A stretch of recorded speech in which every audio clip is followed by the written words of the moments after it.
Hi everyone, my name is Caitlin and I'm a Ball State student. And today I'm going to be reading you one of my favorite books. It's called The Good Egg. This book is being read with permission from HarperCollins Publishers. The Good Egg was written by Jory John and illustrated by Pete Oswald. Now, I've always loved this book because I often feel like the good egg in this story. As I read, pay attention to how the good egg is feeling throughout the story, and try to think of times that maybe you felt like him. Let's get started.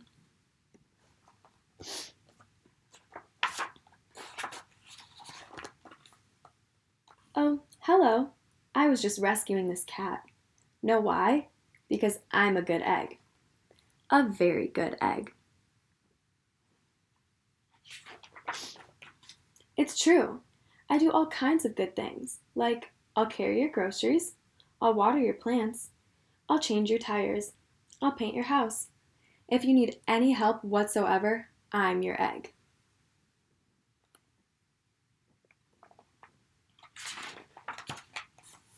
I've always been a good egg.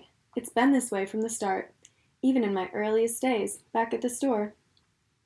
There were a dozen of us living together under one recycled roof.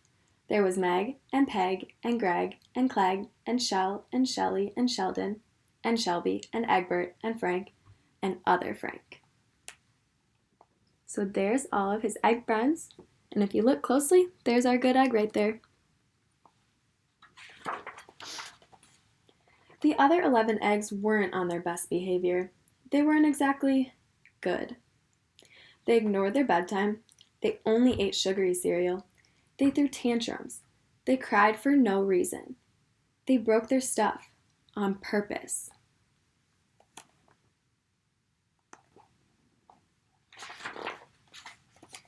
Meanwhile, I tried to take charge. I tried to fix their bad behavior. I tried to keep the peace because I was a good egg, a very good egg. And you can see our good egg down here. How do you think that he's feeling right here? He doesn't look very good. Nobody seemed to care though. Every night I was exhausted. My head felt scrambled. Then, one fateful morning, I noticed some cracks in my shell. They were everywhere. I wonder why the good egg has cracks in his shell now. That can't be a good thing. My doctor said it was from all the pressure I was putting on myself. The pressure of making sure everybody was as good as me. I was cracking up, literally. Something had to change. I'd had enough. So what do you think our good egg is going to do to try to fix the cracks in his shell? Let's find out. I told Meg and Peg and Greg and Clegg and Shell and Shelley and Sheldon and Shelby and Egbert and Frank and other Frank that I was leaving. I can't be the only good egg in a bad carton, I said. Blah, blah, blah, they replied. I left that night. None of the other eggs seem to care that he's leaving. That probably makes him feel sad.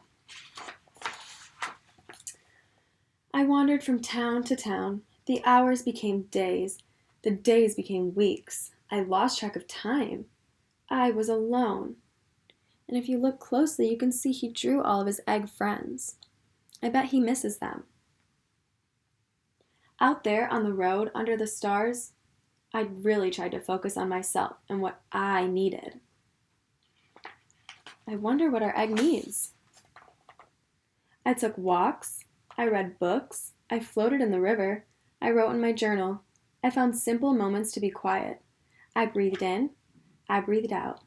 I even started painting. And if you look closely, the good egg looks a lot happier in these pictures. Maybe it's because he's finally doing things that he needs to do. For once, I found time for me. And guess what? Little by little, the cracks in my shell started to heal. My head no longer felt scrambled.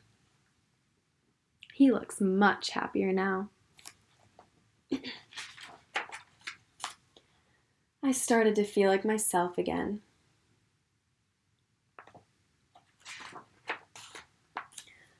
So, I've made a big decision. I'm returning to my old carton and my friends. Besides, I'm kind of lonely out here. This time, I know what I need to do. I'll try not to worry so much. I'll be good to my fellow eggs while also being good to myself.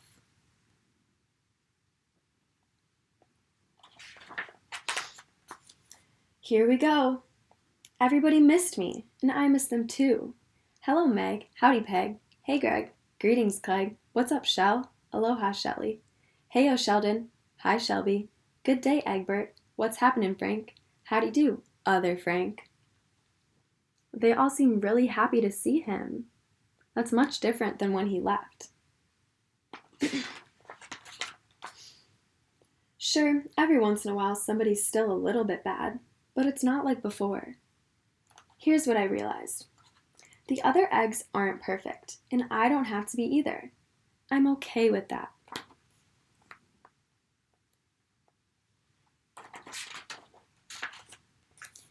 Yep, the old carton is back together. We're a solid dozen again. It's good to be home. The end. So, sometimes we might feel like the good egg in this story. I know I have. When we get very busy and spend all of our time and energy trying to do everything right, our heads might start to feel scrambled like the egg. That's why it's so important to take time out of your day to take care of yourself. We have to take care of ourselves so that we have the energy to be the best versions of ourselves and do all the things that we need to do every day. My challenge for you is to find one activity that you can do to give yourself a break when you start to put too much pressure on yourself or feel all scrambled up. In our story, the good egg does things like taking walks, reading books, writing in a journal, taking deep breaths in and out, finding quiet time, and painting. What can you do to heal the cracks in your shell? Once you've thought of something, I want you to drop your idea in the comments below. Right now, we're all going through a lot of changes. We're switching to online learning. We're spending more time at home instead of at school. We don't get to see our friends every day or go to the places that we used to. And this might make us feel scrambled up at times. It's important to take care of yourself like the good egg did, so you can feel like yourself again. I want to thank the author, Jory John, and the illustrator, Pete Oswald, one more time for giving us this great book to read. Thank you for reading with me, kids. Have a great week, and don't forget to be good to yourself.